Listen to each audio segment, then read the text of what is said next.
Hey everybody, Pete A. Turner, executive producer and host of The Break It Down Show. Hey, today's episode features best-selling author Samuel Katz, who has written a bunch of books with Fred Burton. Fred Burton, as you remember from earlier episodes, is a world-renowned expert on terrorism.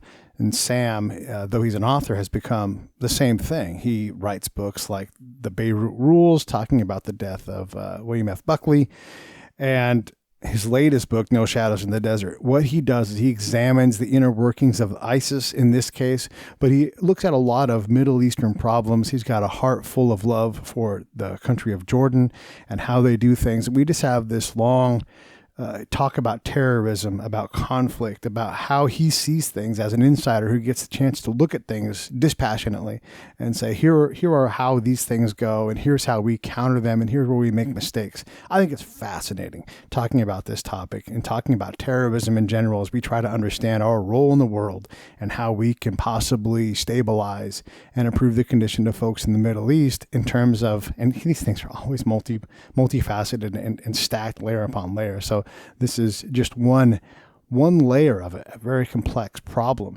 But in terms of how we deal with terrorism, how we tamp down that effect, but also create the opportunity for the folks who are pushed to this point to come back to the middle and all work on a greater good in that country. Very complicated, very exciting stuff. And I think you'll dig what Sam has to offer.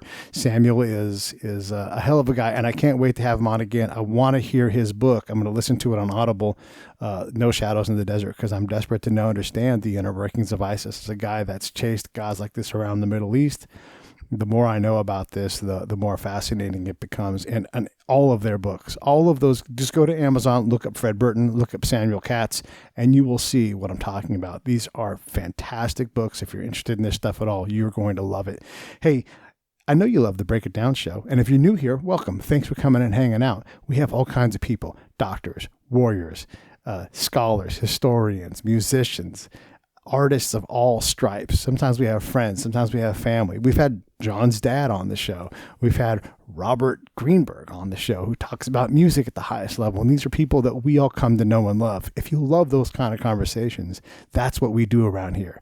All recorded on my bulletproof podcast rig, a Zoom H6, and a Shure SM35 microphone. If you're into getting a podcast started, that's where I'd recommend you start first. That equipment will not fail you. You can take it anywhere you want and be mobile. Nothing's better than being mobile and portable.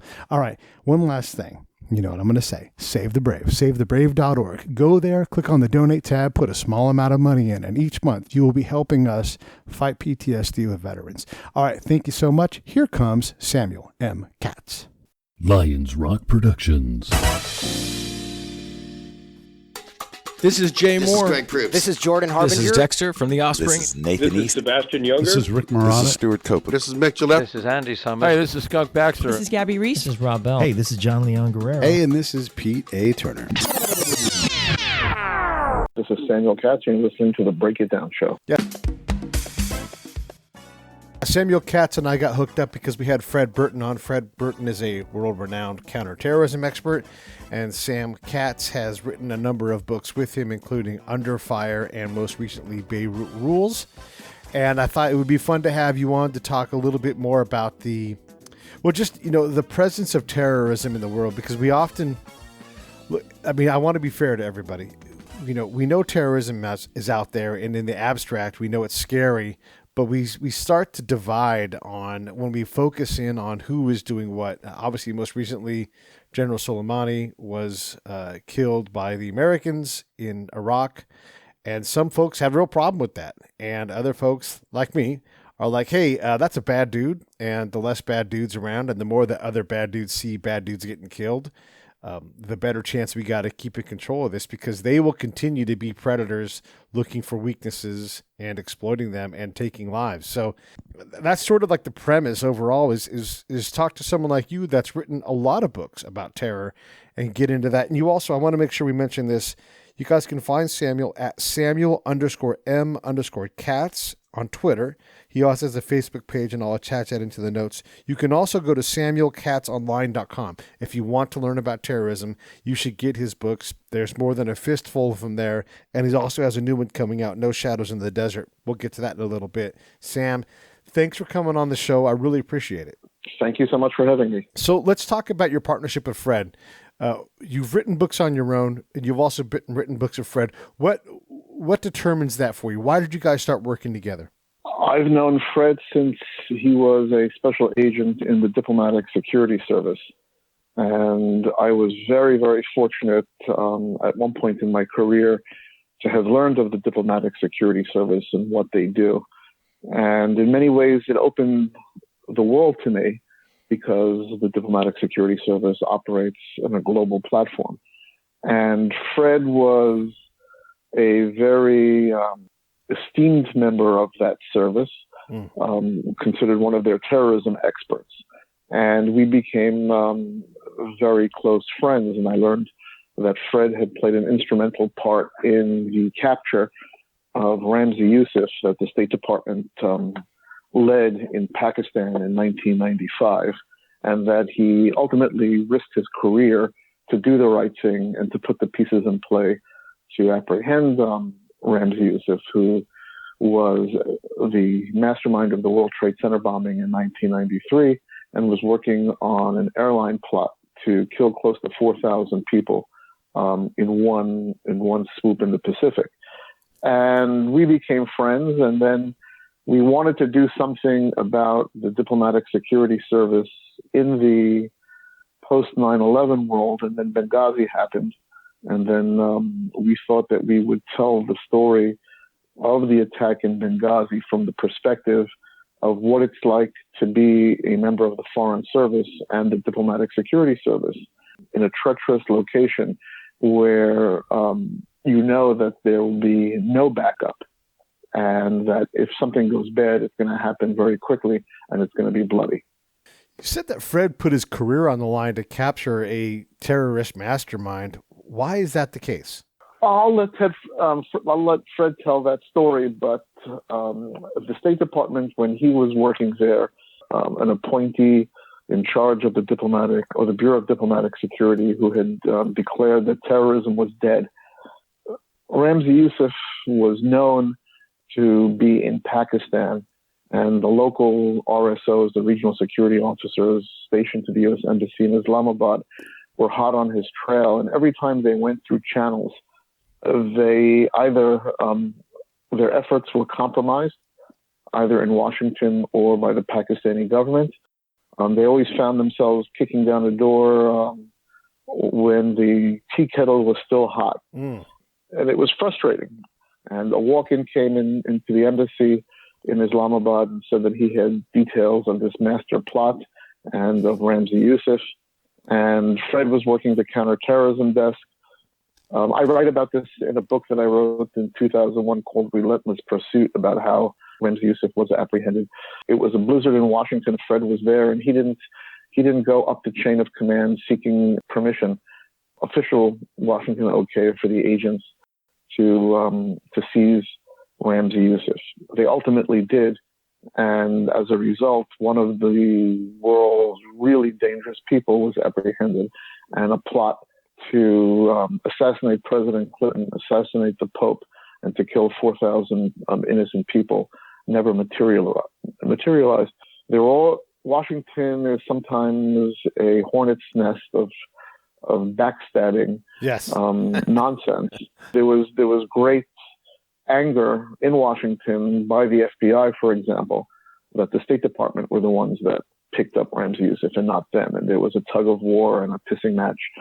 Ultimately, as bureaucracies do, bureaucracies have a way of, if they would target someone, of numbing theirs and treating them very, very unfairly. And instead of being praised as a hero, Fred was ostracized, and ultimately he left. Yeah, it's crazy to think that you take someone as knowledgeable as Fred and you force him out because he was good at his job, as opposed to, I don't know, whatever the political world needs from themselves and their own advancement. I get that terrorism. Look, I've been in the rooms where we've been briefed on things that are ridiculous, because there's always the folks that focus on threat are always focused on threat. I've I just received some really crazy briefings at times. So I understand like the idea that, hey, it's dead, but the reality is there's always someone plotting something to create this terror, to create this splash, to create it. But it doesn't seem like to me, and what's your opinion on this, Sam? It doesn't seem like they're good at the end game. You know, like it's one thing to kill 4,000 people in the Pacific all in one swoop, but to what end? Like what do they intend to do? Well, there are many ways that you could look at that question. And the way that I think it should be looked at is that terror is a business. Forget the religious angle, forget the political elements. Terror is a business that people choose to get into for one reason or another. And the more mayhem, the more bloodshed, usually the better off they are, either financially or in terms of power or in terms of many other little intricate measures that make these people tick. Right. And we don't look at it as a business, and we don't look at it in fighting terror as a business. But if you look at groups like Hezbollah or Hamas, or even ISIS, ISIS, for example, was a cash-only sort of business that raped and pillaged for power. There was no and for making themselves wealthier and enjoying things that that they felt that they could use religion as the premise to recruit people to do their bidding. If it was all these holy movements tend to forget the very pillars of the religion where murder is forbidden, and they use it for all sorts of despicable goals. The heads of Hamas aren't living in the sewers of the Gaza Strip, ready to fight the Israelis. They're flying around the Persian Gulf in Gulfstream private jets and staying at the Ritz-Carlton. Yeah. Their kids get the best Western medical treatment. Sometimes they even get treatment in Israel. It's what they do. And I think if we look at it that way, it's an easier phenomenon to contain and possibly defeat. So there can never be an end game to killing 4,000 people. No cause justifies that. Right. There's nothing that could ever be said that in the scriptures or in any definition of any cause that will justify what happened on 9/11, right, or what justifies one man going into a bus in Israel and blowing himself up and killing women and children. Yeah. Yeah, none. I mean, you just can't justify it. Are we any better with the things that we do? I mean, flying robot planes into other countries and killing people. Even if we actually get just the guy we want, we don't control the message there on the ground. Are we any better? Well, are we better? Are we terrorists? That's a philosophical question that I believe they debate in Ivy League schools. So the answer that I would give would be this. If you target an individual who has blood on his hands or is working very hard so that his hands will be bloody, he is a legitimate target of a state and and all the tools within a state. If you are targeting a group of shoppers in a mall, or a bunch of people flying from Newark to the West Coast early one morning in September, and their only crime is that they are a target of opportunity, then you are a terrorist.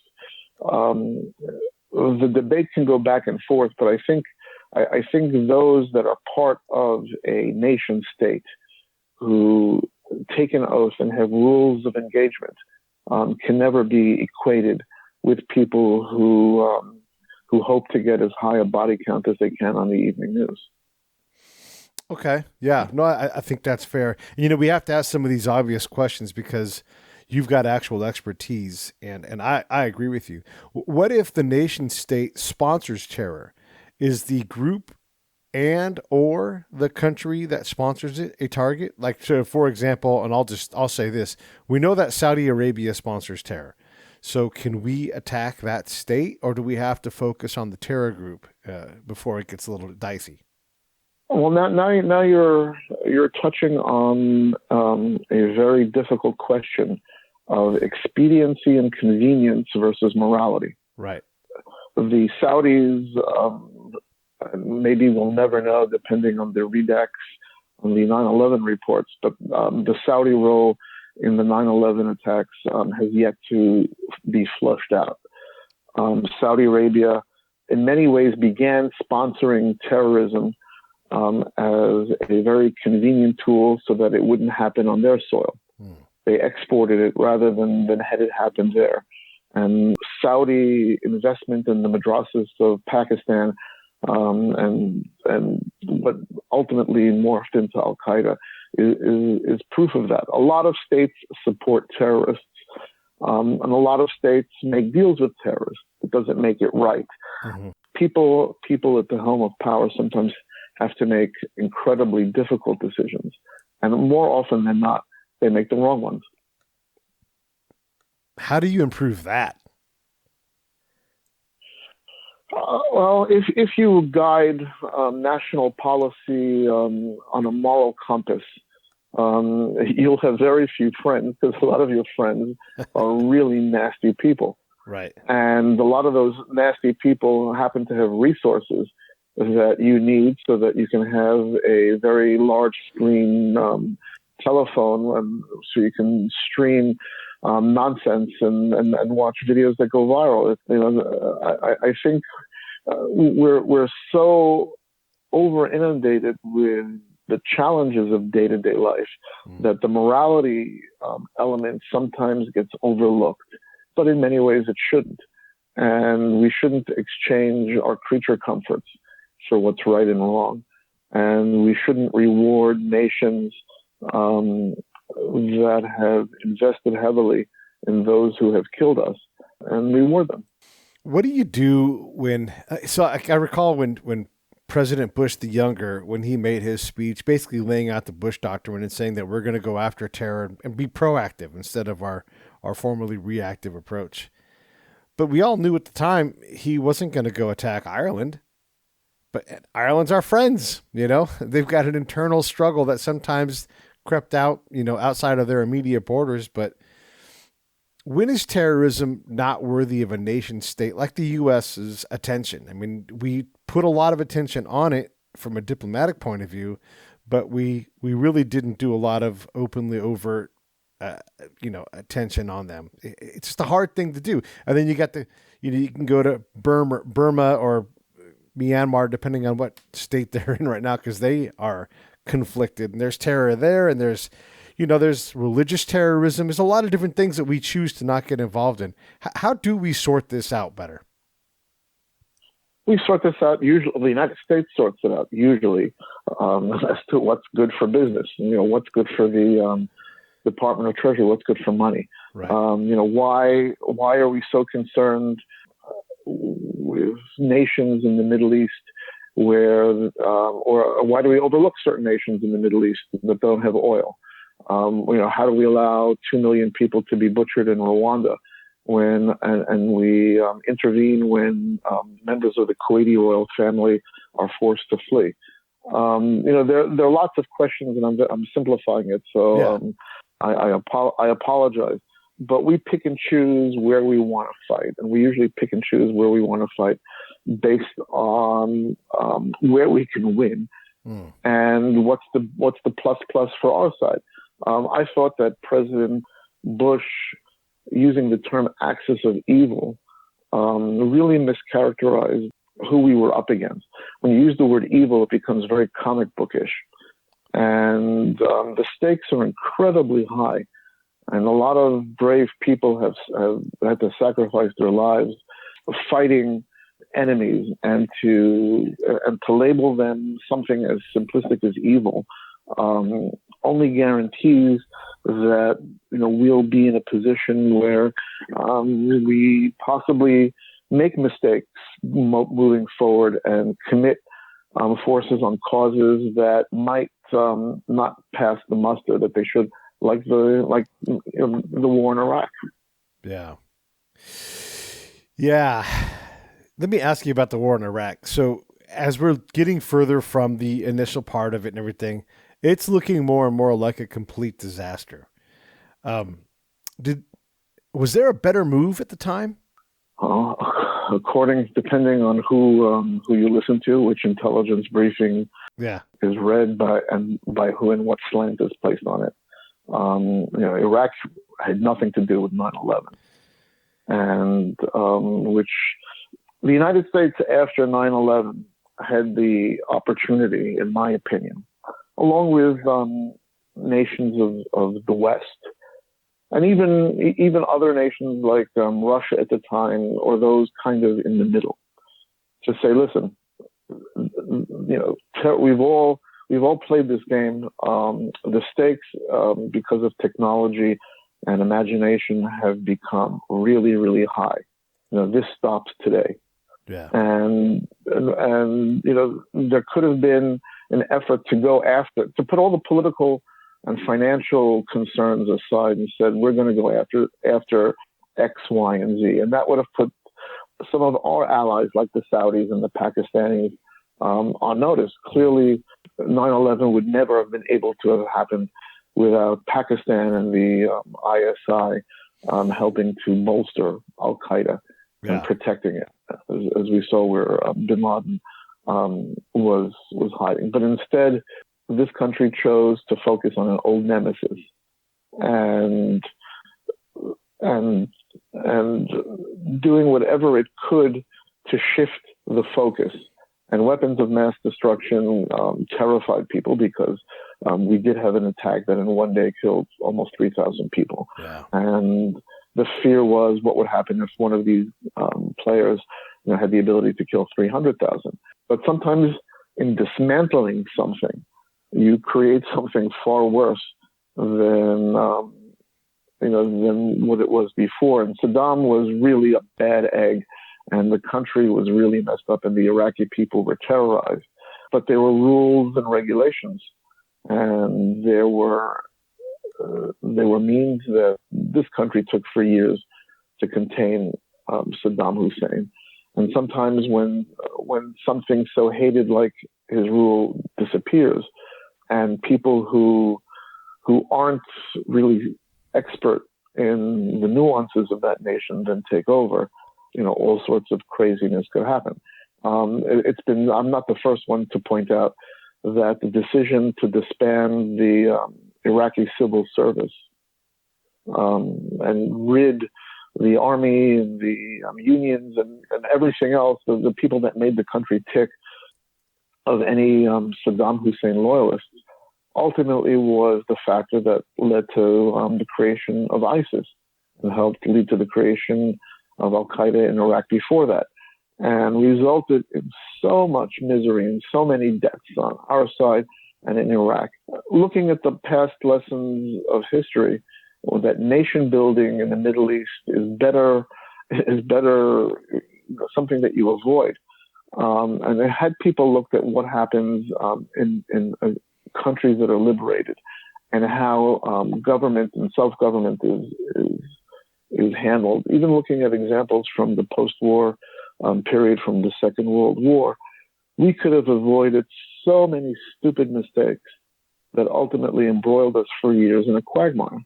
And in a quagmire that, because of ISIS, we couldn't really pull out of. And now that we've sort of left the Middle East under the current administration, our ability to alter events to our benefit and to the benefit of others, and most importantly our allies, is severely restricted. Yeah, those mistakes seem to compound, and where we could have been versus where we are now is, now we have no appetite to do anything. Like the president is, first off, from talking to a lot of different people, our foreign policy presidential, capabilities has been pretty wanting for a long time. We don't have we have a giant budget for the military, but if we're really going to give diplomacy a chance to stabilize these regions and get really bright people out there to help solve some of these problems, there's, I don't know, Peter Van Buren was saying there's about 5,000 people in the State Department if you include contractors and everything else. And maybe the number's a little bigger, maybe it's a little smaller, but that's a brigade. Like you could double the size of the State Department, get rid of a brigade. And I'm not trying to make cuts to the military, but you could do a lot more help, because when I was in Afghanistan, the State Department folks that were there, they were basically pinned to their desk, their office. And then when they went out, they went across the street. They didn't go out into the to the province as a whole. They just stayed in their office for the most part. How on earth can you derail terror and suffering and all the things that cause the negative things if you can't get out of your office? Well, Jean Le Carré so correctly said that it's very dangerous to look at the world from behind the desk. And but in many cases, the dangers that diplomats face are so great, and the desire for the greater whole, the State Department at Foggy Bottom, to take risks are so small. I mean, look at what happened politically after Benghazi. Yeah. That decisions are made from behind the desk or on Skype. It limits us. In the United States, we have a very unique vision of the world, and that vision isn't correct in many cases. And every 4 years, that vision also can change, and it could change drastically and dramatically. So there is no continuance. There is no stability in terms of what we can offer on soft and hard power. And of course, many people around the world, the United States is very, very good at throwing money at problems. When sometimes some really harsh decisions need to be made, and sometimes some very brave and politically incorrect decisions need to be made. I don't see either party being able to articulate what must happen or what should happen. There are always extremes or always benign negligence that happens.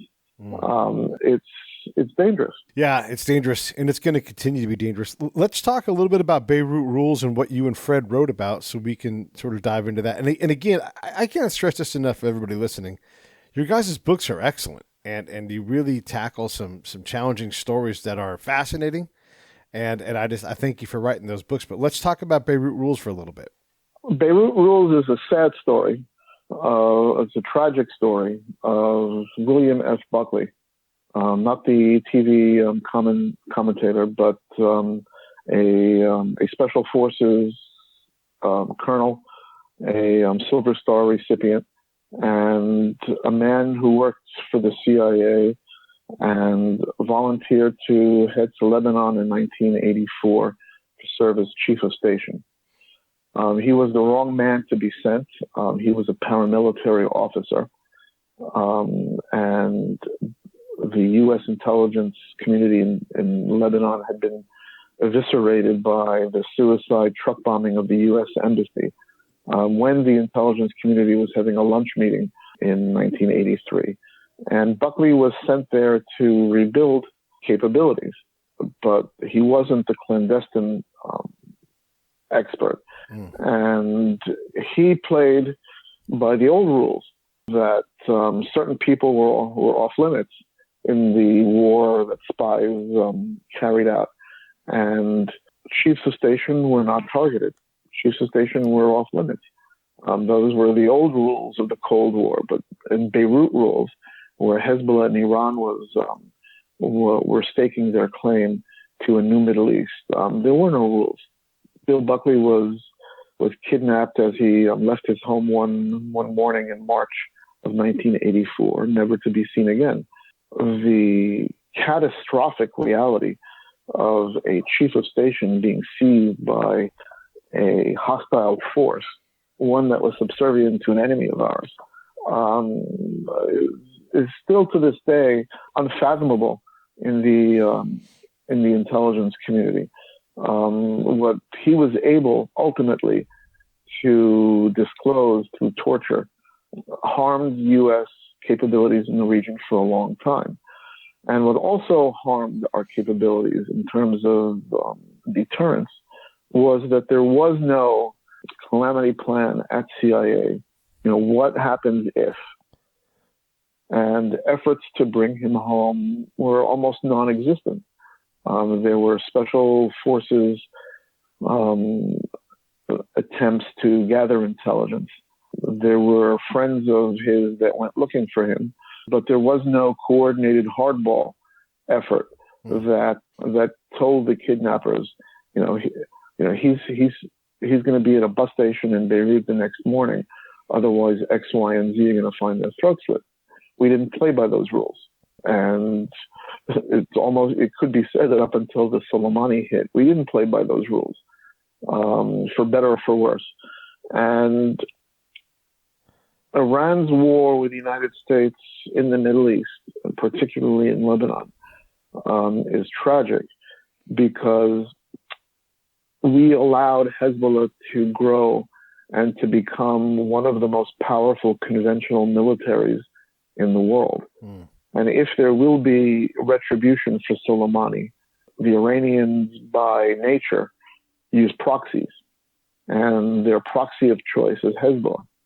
And up until 9/11, Hezbollah was responsible for the deaths of more Americans than any other terrorist group out there. You just said a mouthful, that last bit, but also our approach to, hey, this is Pete A. Turner from Lions Rock Productions. We create podcasts around here. And if you, your brand, or your company want to figure out how to do a podcast, just talk to me. I'll give you the advice on the right gear, the best plan, and show you how to take a podcast that makes sense for you, that's sustainable, that's scalable, and fun. Hit me up at pete@breakitdownshow.com. Let me help. I want to hear about it.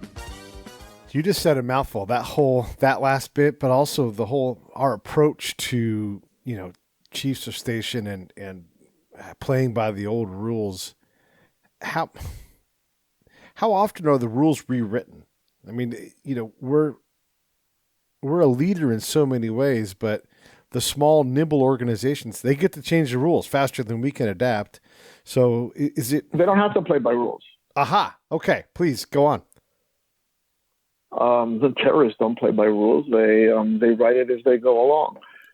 If the Quds force and the Hezbollah chief decide that they're going to torture this middle-aged man and make a laughingstock of Langley, they'll do it. If they want to hang a U.S. Marine colonel who was working as a peacekeeper in southern Lebanon, they'll do it. And they'll hold the bodies at ransom, as they did with both William Buckley and Colonel William Higgins, the Marine colonel who I just mentioned, who was murdered, who was kidnapped in 1988. His body was, Hezbollah released a gruesome video of him hanging, from the rafters a year later. Cruelty is part of the fear factor that goes into terrorism. And we have congressional oversight and we have morality.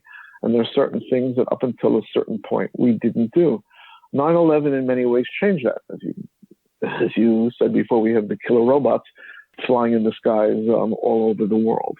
Right. And in many ways, that's a good thing because you don't have to risk human assets to take out individuals. The only bad thing about that is sometimes there's collateral damage where innocent people are killed. And if you rely too heavily on the killer robots, on the Reapers flying around with their Hellfire missiles, you don't have the ability to use your high-value targets for any intelligence benefit. The Israelis have a saying, we'd rather snatch you than scratch you. Right. When you're sitting in a room and ultimately talking, you provide you have a greater benefit than sometimes when you're dead. And you hold a much a higher purpose as a target. But there are many bad players out there, and sometimes the people at the top are so confused by who's currently on our side and who's not, that we sometimes have groups like we had in Syria, groups that the DIA is funding, fighting groups that the CIA was funding. Let me break that down real quick for the audience. So we try to pick people who can create a desired outcome for us, whether it's the CIA or the DIA, these different three-letter agencies. They go out and they fund things. And quite often, these are like my line of work, right? I'm a spy. I'm talking to the worst people I can find. The CIA is in the same business. Delta Force is in the same business. So we go out, we collect, we find these bad people, and we put them on the payroll. And they don't stop being bad. We're just hoping that they're, bad in a way that benefits us. So meanwhile, the DIA, the Defense Intelligence Agency, those guys are collecting and doing things. And they're like, hey, look at this bad group over here doing all these bad things. And so they'll kind of cross streams.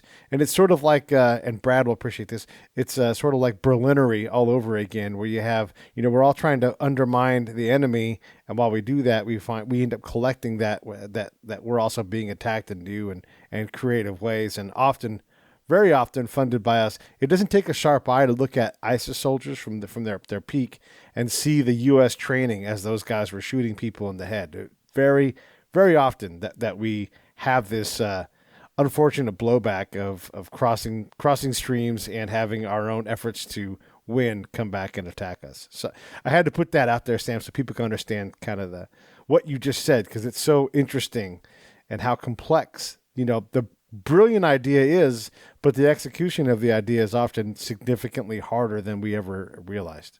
I think that this country in particular, and again, it's not an indictment, but because the resources are so vast, there's a fondness for throwing vast huge sums of money, containers full of cash at problems. Yes. Often, especially in the Middle East, where there's a tribal mentality, the cash isn't as important as other things. Honor, bloodlines. And we find it, I think, as a rule, difficult to understand that mentality. And I don't think that we have mastered it correctly yet. And I think it inhibits us. And it also disables us from sometimes making decisions based on what's right rather than what we got a bargain for.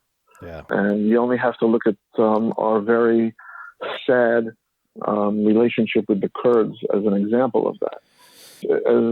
There are 30-something million Kurds in the Middle East. They're the largest ethnic group without a state of their own. They are secular.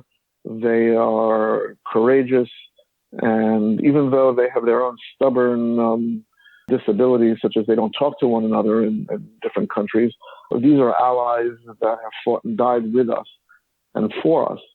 And I think what happened with the Kurds personifies, in some cases, many of the miscues that we continue to make in the Middle East. Yeah, the Kurd conversation is really complex, and I'm working on getting some very high-level Kurds to come on the show. But as you can imagine, they don't trust anybody, including themselves, so it's really hard to get them to come on. But just to do a real quick, fast primer for everybody listening, the Kurds have several factions. They can all be violent, extremely violent, and in terrible directions, internally included. So they don't agree with themselves. And then we have this great relationship with them, but our relationship is always going to be based on betrayal because, at least for the foreseeable future, no president is going to circle the map and say, that's Kurdistan, and I'll be damned if it's not. Because that would mean you would take a part of Iran, Turkey, Syria, Iraq, and maybe even a little bit of Jordan on some maps. But you would take this big swath out of these other countries and say that's now their place. That's never going to happen, at least not anytime soon. And so there's always betrayal coming. And yet, the Kurds, if any people on the planet that are in a group but do not have a country, they are the biggest, and they have done the most to say, we have done what we're supposed to do. We have fought, the oppressor. We continue to stand and establish ourselves. But they just can't seem to get over the hump internationally. So Kurdistan is a very, very, very tricky place, and we're going to continue to train them and yet never fully commit to them. And it's one of those things that's damning. I guess my question to you, Sam, is any thoughts on that? And is there a president, and should there be someone that says that's Kurdistan? Well, going back to what we discussed earlier about someone in the foreign policy realm making a very courageous, it's not politically incorrect decision. The Kurds are well in place in Iran, in Iraq, in Turkey, and in Syria. Right. Kurds in Iraq, in what's known as the Kurdish regional government, are the ones that are the only ones that have a truly autonomous region. I visited there in June. And I was with the Peshmerga, and I listened to what they had to say. And the Kurds are great people, the friendliest people on the planet. They're also incredibly stubborn. Yes. And the Kurds in Iraq don't like talking to the Kurds in Syria. And the Kurds in Iraq don't like talking to the Kurds in Turkey. And the ones in Iran don't like talking to the ones in Turkey. And there is and even the ones in Iraq have different parties. And, Kurdistan is almost divided into two different regions depending on political allegiance. The Middle East is a fragile house of cards. And when we sort of yank a group of cards, our interests tumble and they collapse. And having Turkey, which is, although a member of NATO, is proving to be almost a rogue state, trying to reinstate the old days of the Ottoman Empire, where they have a true say in what goes on in the region, and letting Russia in is a defeat for us, because ultimately we're going to have to go back and correct mistakes. Yeah, and those corrections will cost innocent lives. And on the ground there, the local residents, and they're going to cost the lives of brave men and women who serve on our behalf.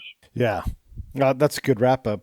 And if we can't even talk about the Kurds can't get along, we can't even get bipartisan legislation reliably passed through the House. So us getting things right is going to be really challenging. So if you look at that quickly, when we're weakened, and our allies in the Middle East are weakened, we allow others to fill the void and fill the vacuum.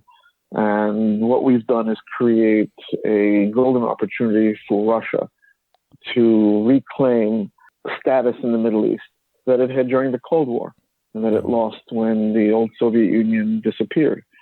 And we were lucky in the Cold War that most of the Soviet/Russian retreat happened without us having to fire a shot in anger. But we may not be so lucky the next time. Right. And we're only opening ourselves up for further conflict and further bloodshed. And it would have been so much better had saner heads, more pragmatic people at the top who weren't tribal, work together and to chart a course for how this country will have to deal in the Middle East tomorrow and 30 years worth of tomorrows in the future. Is it actually possible to get this stuff right? Or is that just like a hope and like we would be great if this happened, but reality is it ain't happening? Well, to get it right, you need boots on the ground, people who understand the region and who share your common core values. And so in the book that I have coming out in April, No Shadows in the Desert, it deals with the Jordanian intelligence service, the GID, and how they went after the ISIS leadership that captured a Jordanian F-16 pilot and burned him alive. The important thing there was in the war against ISIS, the Jordanians served really as our human capability on the ground because we lack an intimacy in the tribal areas and inside the towns and villages and cities that we require. We can't win intelligence wars based solely on cell phone intercepts and emails that we can pluck out of thin air. It's running agents. It's understanding the cultural cues. And we cannot do that well because we don't live there. And even if you have an intelligence officer who speaks fluent Arabic, he'll be in a post for 2 or 3 years, maybe 4, and he'll leave. Yeah. And what's left is for the next guy. And the next guy might not be so good. The next guy might have completely different skill sets. Yeah. So we need alliances, and we need nations that we can rely upon and who can rely upon us, and to share the workload together. The other thing that's interesting too is when I was working as a spy, I got to stay at the ground level the whole time, and I got better and better. And like you would imagine, you do that for 10, 15, 20 years, you're going to get better. But organizations like State Department or whoever it's going to be, even the military, you graduate up so that you're further and further removed from the ground. So that field knowledge that you have is, I don't want to say it's a relic because that's not exactly accurate, but you crave ground truth and you just can't get it, and you don't have it yourself, even though if you had the ability to, you might be all right at it, and go out and go get it. But you're in a staff room. Again, you're behind that desk, The field officers, the intelligence officers who want that ground truth, often do so at great risk. Right. And the people who get promoted up, the higher you go up the food chain, the more money you make, the better life is, the more perks you get, the less likely you are to take political risks. Right. And that's in every large bureaucracy. And that's one of the failings of it, is that individuals won't stake their careers on what's right or what might be the best thing. They'll do what's safe. Sometimes doing the safe thing is the most dangerous thing anyone can do. You just said a mouthful there. I mean, really, you can put a lot of people at jeopardy by doing the safe thing. Do you want to talk about your new book that's coming out, or do you want to spend some more time on Beirut Rules? Up to you. The new book will be out on April 21st.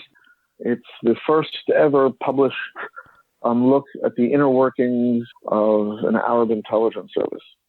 And the campaign that the Jordanians led, along with the CIA and coalition forces, to make those who took the decision to burn this young pilot alive, that campaign ultimately helped remove some of the most capable commanders in ISIS and helped expedite the terror group's downfall.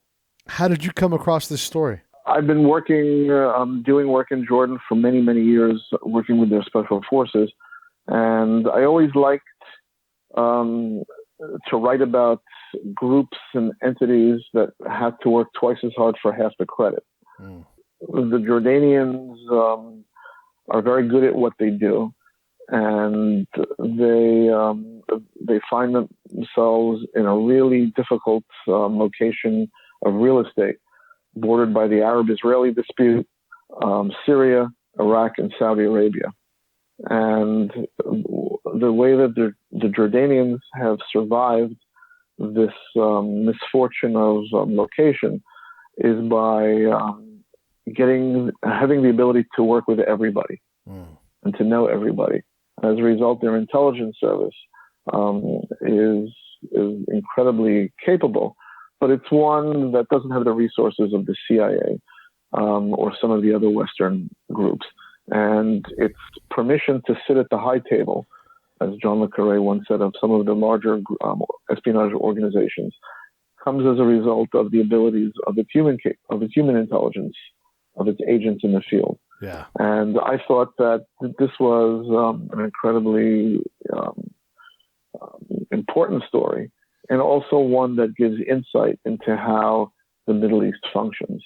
And unless we have an understanding of that functioning, the West will be destined to repeat those mistakes over and over and over again.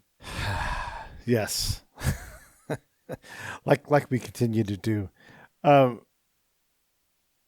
you're digging through all this stuff, what about Jordan sticks out to you? Like, you seem to be drawn there. What is it about that people, that place? It's a no man's land. It's a buffer. It's a buffer for it's pro-Western, pro-American, yet it's trapped in an ancient land with very ancient practices and tribal traditions. Here you have the best of, and sometimes worst of, many worlds, colliding. It's a unique nation that is one of the two Arab signatories of peace with Israel. And it identifies in many ways with the West, but it lives in the Middle East, and it has to adapt, and it has to function among many neighbors who are less than who are less than honorable in their intentions, and often want to destabilize the kingdom and turn it into a battlefield. Yeah, Jordan's right there, right? They're right in the middle of everything, and not all of their neighbors are good actors. Yeah. Do you think, will we see the greater Levant, that whole region, the Orient in general, will it calm down? Will we just get to a point where there's so much ubiquitousness with information and trade that we just get past the point where there's just so much conflict there? One of the fringe benefits of the Shiite crescent, Iran's efforts to spread itself from Afghanistan to Lebanon, is that it really put the Sunni nations on notice. And one of the fringe benefits of that is that covert ties between the Sunni nations and Israel have gone from a kind of hush-hush to a lot more in your face. If other nations in the Middle East can sign peace with Israel and the Palestinian question can be solved properly, then you take away the arguments of many of the radicals in the region. And there have always been certain whistles that have been used to turn what could be a peaceful Middle East into one of bloodshed. And the Arab-Israeli dispute has been one. And I think if you remove that somehow and you enable a fairly unique combination of nations, some with resources, some with like oil and others with technology like Israel, that could be a formidable bloc. At the end of the day, people of these countries want to have peaceful lives where their children are better off than themselves. They all want to basically live the American dream. Yeah. It's just circumstances beyond their control and often dictated by terrorists who use those stomping grounds for their own good that prevent that from happening and create much of the tumult that we have in the world and have had for the last 40, 50 years. Yeah. No, it's a great point. And that, like you said, the thing I found is that people they don't like cancer. They want their kids to do well. These are common human themes.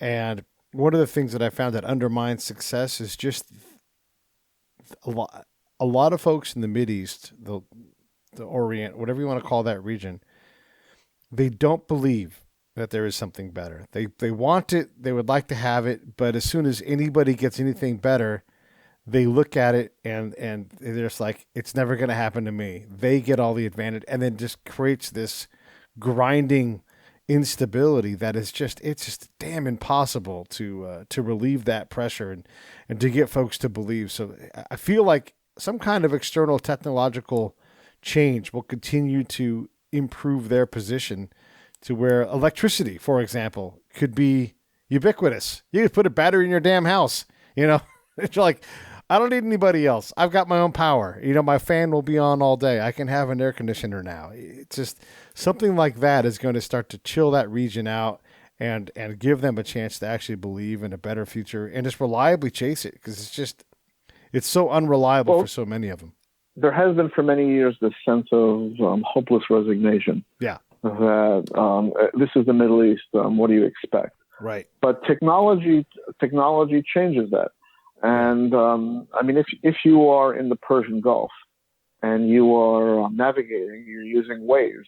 And if you're using Waze, you're using an Israeli application. Right. There could be a boycott against products from Israel, but lo and behold, you've downloaded it on your phone. It's harder and harder for governments to suppress information in the region. And the more people know, the more they want to know. And one can only hope that the situation for all involved, including ourselves, will improve somehow, and that saner minds will take that home. But until then, you hold your breath when you put the news on and see what's happening next. Well, I love this chat that we're having, and yeah, you're a guy that's been out there. You know what it's like. You've seen these things. You understand the terrorism aspect of it, and it's just great to be able to have these kind of look.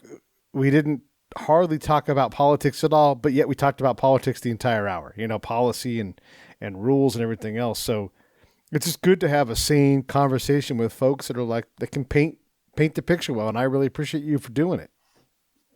Well, thank you very much, and I appreciate you calling me sane. You might be one of the first to do so.